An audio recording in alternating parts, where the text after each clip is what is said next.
Kitchen मध्ये तुमचं खूप खूप स्वागत आहे। या आधीच्या या पूर्वीच्या व्हिडिओला जो तुम्ही भरभरून प्रतिसाद दिला चॅनलला, त्याबद्दल मी तुमचे आभारी आहे। यानंतरही तुमचा भरभरून मला प्रतिसाद द्या। आपली जी रेसिपी आहे ती थोडी वेगळी आहे आणि पारंपरिक आहे। ती रेसिपी बनवण्यासाठी आणि आणण्यासाठी आपल्याला प्रत्यक्ष तेथे जाऊन आपण ती भाजी आणणार आहोत। चला तर मग आपण प्रत्यक्ष स्थळी भेट देऊया। विमला कमला किचन मध्ये तुमचं खूप खूप स्वागत आहे। बघा, आपण प्रत्यक्ष शतावरीचे कोंब कसे असतात हे बघण्यासाठी आपण शेतामध्ये आलेलो आहोत।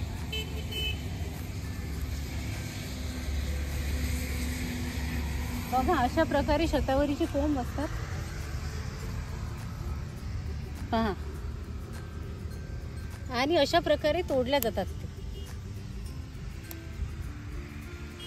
आणि हे पूर्ण वाढ झालेले झुडूप आहे। प्रत्यक्ष आपण या झाडाची पानाची किंवा याची भाजी न करता या कोंबाची भाजी करत असतो आणि अत्यंत उपयुक्त आणि औषधी अशी वनस्पती आहे ही। मध्ये सहजासहजी शतावरीचे कोंब विकायला येत नाही आणि जून ते जुलै महिन्यातच हे शेतामध्ये उगवतात आणि शतावरीचे खूप असे औषधीय उपयोग आहेत। चला तर आपण शतावरीची भाजी कशी बनवायची ते बघू। अशा प्रकारे शतावरीचे कोंब पावसाळ्यामध्ये उपलब्ध होतात। शतावरीचे कोंब स्वच्छ धुवून चिरून घेतले, तुम्ही हाताने खुडू पण शकता। सर्वप्रथम मी कढईमध्ये तेल टाकत आहे। तेल गरम झाल्यावर मी त्यामध्ये मोहरी टाकत आहे।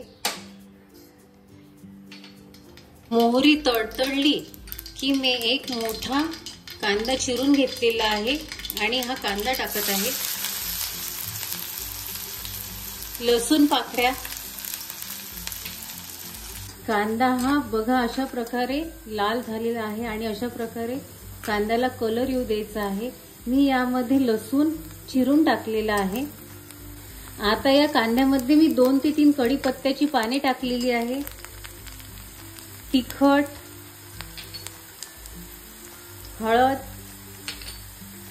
आणि धनेकूट टाकून मी हे चांगले मिश्रण फिरून घेणार आहे। मिश्रण चांगले फिरून झाल्यानंतर त्यामध्ये मी हे चिरलेले शतावरीचे कोंब टाकणार आहे आणि या भाजीमध्ये अजिबात पाणी टाकण्याची गरज नाही, कारण शतावरीला पाणी सुटतं। चांगले परतून झाल्यानंतर चवीनुसार मीठ टाकणार आहे आणि एक वाफ येईपर्यंत ही भाजी मी झाकून मंद आचेवर शिजू देणार आहे। बघा, या भाजीला कसं थोडं थोडं पाणी सुटलेलं आहे आणि एक वाफ येईपर्यंत ही भाजी मी झाकून ठेवणार आहे। जवळपास 4 मिनिटांनंतर हे बघा कशी भाजी वाफलेली आहे आणि यामध्ये आपल्याला बेसन टाकायचं आहे वरून।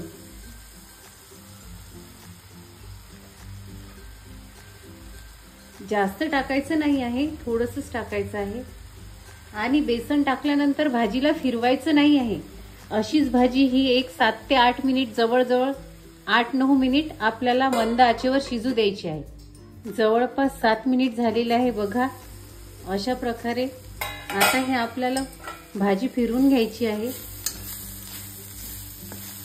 भाजी चांगल्या प्रकारे शिजलेली आहे। अशा प्रकारे शतावरीच्या कोंबाची भाजी बनवून तयार झालेली आहे। तुम्ही नक्की करून बघा। अतिशय सोप्या पद्धतीने बनलेली आहे आणि घरच्या साहित्यातून बनलेली आहे। तुम्हाला जर माझे व्हिडिओ आवडत असतील तर लाईक करा, शेअर करा आणि सबस्क्राईब करा आणि भेटूया आपण अशाच नवीन रेसिपी सोबत। बाय।